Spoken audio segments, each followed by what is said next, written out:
ഞാനൊരു പെണ്ണല്ലേ, എനിക്ക് രണ്ട് കുഞ്ഞുങ്ങളല്ലേ, ഞാനൊരു മനുഷ്യ ജീവിയല്ലേ. ഒരു മനസാക്ഷി പോലും എനിക്കിന്നൊരു പനി വന്ന ഞാൻ എന്റെ പനിക്ക് മരുന്ന് വാങ്ങിക്കോ, ഇല്ല കുഞ്ഞുങ്ങൾക്ക് ആഹാരം വാങ്ങിക്കോ? ഒന്ന് പറ. കരയാൻ വയ്യാത്തോണ്ട, തകരാൻ വയ്യാത്തോണ്ട പിടിച്ചു നിന്നത് ഇത്രയും നേരം. അരി പോലും വെക്കാനുള്ള നിവർത്തി ഈ അമ്മയ്ക്കും ഈ കുഞ്ഞുങ്ങൾക്കും ഇല്ല. ദൈവത്തിന്റെ സ്വന്തം നാടായ നമ്മുടെ കൊച്ചു കേരളത്തിൽ ഒരമ്മയും പ്രായപൂർത്തിയാകാത്ത രണ്ട് കുഞ്ഞുങ്ങളും കിടക്കുന്നത് ഈ റോഡ് സൈഡിലെ ഈ ആട്ടിൻകൂടിന് സമാനമായിട്ടുള്ള ഈ ഒരു കടയിലാണ്. കാരണം ഇവർക്കൊന്ന് വെളിക്കിറങ്ങണമെങ്കിൽ രാത്രിയാകണം.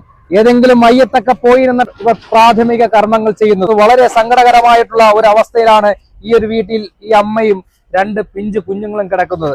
അവര് രണ്ട് മക്കൾ അവിടെ തട്ടയിലാ കിടക്കുന്നത്. എപ്പോ ഉറക്കം വരുന്ന ടേബിളെ കയറി കിടക്കും. ടേബിളെ കിടന്നാലും എലി എഴുതുക്കളുടെ ശല്യമുണ്ട്. പിന്നെ എന്താ പറയണ്ടെന്ന് അറിയത്തില്ല. നമുക്ക് കരയാൻ വയ്യ, അതുപോലെ അങ്ങേറ്റം വിഷമമുണ്ട്. ഞങ്ങൾ ഇവിടെ വന്ന് കണ്ടപ്പോൾ ഞങ്ങൾക്ക് കണ്ണ് നിറഞ്ഞു പോകുന്ന ഒരു അവസ്ഥയാണ്. അത്രയ്ക്കും ദുരിത അവസ്ഥയിലാണ് ഈ അമ്മയും രണ്ടു മക്കളും ഈ ഒരു വീട്ടിൽ കിടക്കുന്നത്. ഈ കുഞ്ഞുങ്ങൾക്ക് സ്കൂളിൽ നിന്ന് ഒരു ടീച്ചർ കൊടുത്ത പായസത്തിന്റെ കിറ്റാണ്. അത് കൊണ്ടുവന്ന് പാചകം ചെയ്ത് കണ്ടേ ഇത് വെച്ചിട്ടാണ് ഇന്ന് രാവിലെ അവർ കഴിച്ച് ഇവിടെ കിടന്നത്. അരി പോലും വെക്കാനുള്ള നിവർത്തി ഈ അമ്മയ്ക്കും ഈ കുഞ്ഞുങ്ങൾക്കും ഇല്ല. കുഞ്ഞുങ്ങൾ കിടക്കുന്നത് കണ്ടില്ലേ?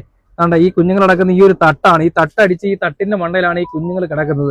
ഈ ചേച്ചി രാത്രിയാകുമ്പോൾ ഉറങ്ങത്തില്ല. കാരണം ഒരു സ്ത്രീ ആയതുകൊണ്ട് എന്തെങ്കിലും ഈ കുഞ്ഞുങ്ങൾക്ക് ഒരു സംരക്ഷണം നൽകേണ്ട രീതിയിൽ ഈ വെളിയിലിരിക്കും. ഒരു ചായയൊക്കെ ഇട്ട് വെളിയിലിരിക്കും. ആരെങ്കിലും പോകുന്നെങ്കിൽ അവർക്ക് കൊടുക്കാൻ വേണ്ടി ഒരു ചായ ഇട്ടിട്ട് വെളിയിലിരിക്കും. കുഞ്ഞുങ്ങൾക്ക് സംരക്ഷണം കൊടുക്കാൻ വേണ്ടിയാണ് ചേച്ചി അങ്ങനെ ചെയ്യുന്നത്. ബാത്റൂമിലേക്കൊക്കെ പോകണമെങ്കിൽ രാത്രിയിലായി കഴിഞ്ഞാൽ ഈ കുഞ്ഞുങ്ങളെ വിളിച്ചുകൊണ്ട് ആ ഒരു ആറ്റിന്റെ കരയിലെങ്ങാനും പോകും. ബാത്റൂം ഒന്നുമില്ല, ആറ്റിന്റെ കരയിലെങ്ങാനും പോയിരുന്ന് അവിടെ പോയിരുന്നിട്ടാണ് പ്രാഥമിക കർമ്മങ്ങളൊക്കെ ചെയ്തിട്ടാണ് തിരിച്ചു വരുന്നത്. ബാത്റൂം എന്ന് പറയുന്ന ഒരു സംഭവം ഇവിടെ ഇല്ല. 3 വർഷം കൊണ്ട് ഈ ഒരു ഷെഡിലാണ് ഈ ചേച്ചി കഴിയുന്നത്.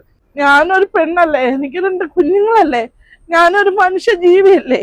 ഒരു മനസാക്ഷി പോലും എനിക്കിന്നൊരു പനി വന്ന ഞാൻ എന്റെ പനിക്ക് മരുന്ന് വാങ്ങിക്കോ, ഇല്ല കുഞ്ഞുങ്ങൾക്ക് ആഹാരം വാങ്ങിക്കോ? ഒന്ന് പറ. കരയാൻ വയ്യാത്തോണ്ട, തകരാൻ വയ്യാത്തോണ്ട പിടിച്ചു നിന്നത് ഇത്രയും നേരം. ഇനി എനിക്ക് പിടിച്ചു നിൽക്കാൻ കഴിയുന്നില്ല. ഞാൻ ഇന്ന് നേരം വിളിക്കോളാം 1000 മഞ്ഞും തണുപ്പ് കൊണ്ടുവന്ന് കച്ചവടം ചെയ്യുക. എനിക്ക് ചിലപ്പോൾ 500 ആയിരിക്കും, 1000 ആയിരിക്കും കിട്ടുക.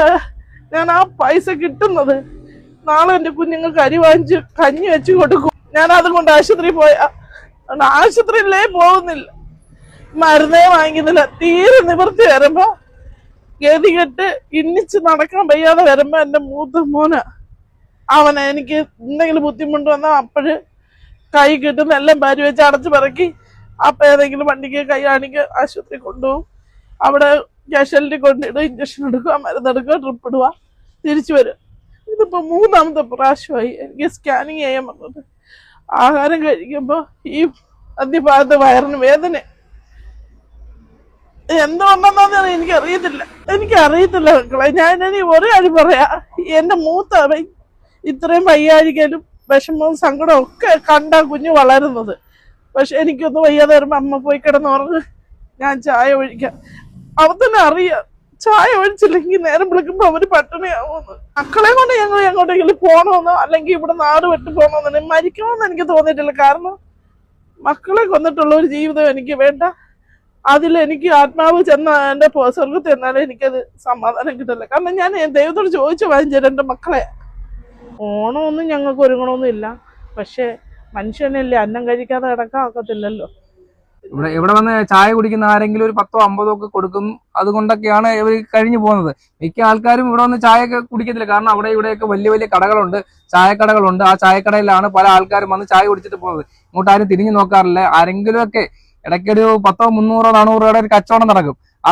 ആ പൈസ കൊണ്ടാണ് ഈ കുഞ്ഞുങ്ങൾക്ക് 2 കുഞ്ഞുങ്ങൾക്ക് ആഹാരം വെച്ച് കൊടുക്കുന്നു, അവരെ സ്കൂളിൽ പഠിപ്പിക്കുന്നതെല്ലാം. രാത്രി ഒരു മഴയൊക്കെ പെയ്ത് കഴിഞ്ഞാൽ പിന്നെ ഇവരുടെ അവസ്ഥ എന്ന് പറഞ്ഞാൽ ഭയങ്കര പരിതാപകരമായിട്ടുള്ള അവസ്ഥയാണ്. വസ്തു ഇല്ലാത്തവർക്ക് വസ്തുവും വീടില്ലാത്തവർക്ക് വീടൊക്കെ വെച്ചു കൊടുക്കാനാണ് സർക്കാരിന്റെ പല പദ്ധതികളും ഉള്ളത്.